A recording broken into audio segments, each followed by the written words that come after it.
जय श्री राधे, जय श्री कृष्णा। आज मैं आपको सावित्री और सत्यवान की व्रत कथा सुनाऊंगी। वट सावित्री व्रत का विशेष महत्व है। मान्यता है कि इस व्रत को रखने से पति पर आए संकट चले जाते हैं और आयु लंबी हो जाती है। यही नहीं, अगर दाम्पत्य जीवन में कोई परेशानी चल रही हो तो वह भी इस व्रत के प्रताप से दूर हो जाते हैं।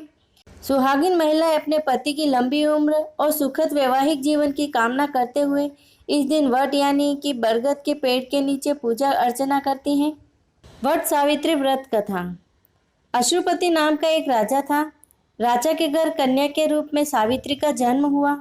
जब वह विवाह योग्य हुई तो राजा ने अपने मंत्री के साथ सावित्री को अपना पति चुनने के लिए भेज दिया। सावित्री ने अपने मन के अनुकूल वर सत्यवान को चुन लिया।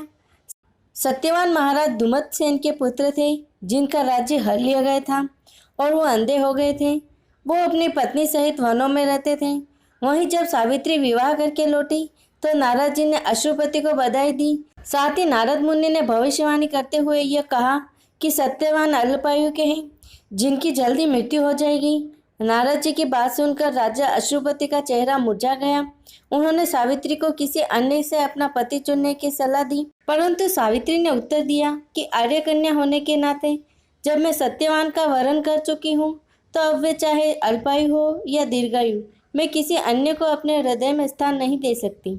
सावित्री ने नारद जी से सत्यवान की मृत्यु का समय ज्ञात कर लिया।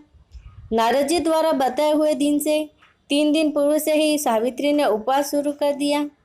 नारद जी द्वारा निश्चित तिथि को जब सत्यवान लकड़ी काटने जंगल के लिए चले तो सास ससुर से आज्ञा लेकर वह भी सत्यवान के साथ चल दी। सत्यवान जंगल में पहुंचकर लकड़ी काटने के लिए वृक्ष पर चढ़ा। वृक्ष पर चढ़ने के बाद उसके सिर में भयंकर पीड़ा होने लगी। वह नीचे उतरा। सावित्री ने उसे बरगद के पेड़ के नीचे लिटाकर उसका सिर अपनी जांघ पर रख लिया। देखते ही देखते यमराज ने ब्रह्मा जी के विधान के रूपरेखा सावित्री के सामने स्पष्ट की।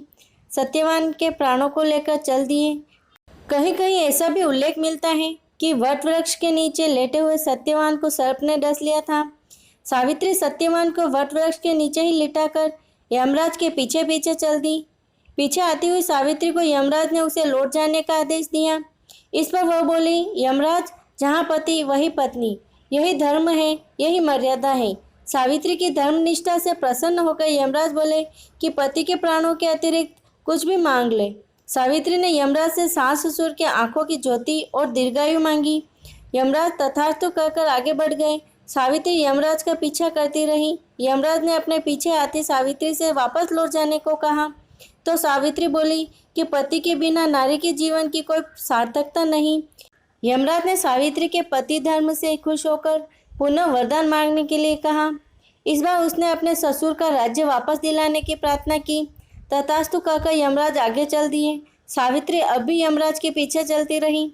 इस बार सावित्री ने यमराज से 100 पुत्रों की मां बनने का वरदान मांगा। तथास्तु कहकर जब यमराज आगे बढ़े तो सावित्री बोली, आपने मुझे 100 पुत्रों का वरदान दिया है, पर पति के बिना मैं माँ किस प्रकार बन सकती हूँ।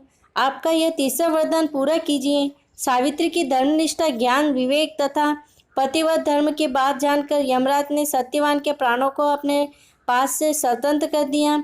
सावित्री सत्यवान के प्राण को लेकर वटवृक्ष के नीचे पहुंची, जहां सत्यवान का मृत शरीर रखा था। सावित्री ने वटवृक्ष की परिक्रमा की तो सत्यवान जीवित हो उठा। प्रसन्नचित्त सावित्री ने अपने सास ससुर के पास पहुंची तो उन्हें नेत्र ज्योति प्राप्त हो गई।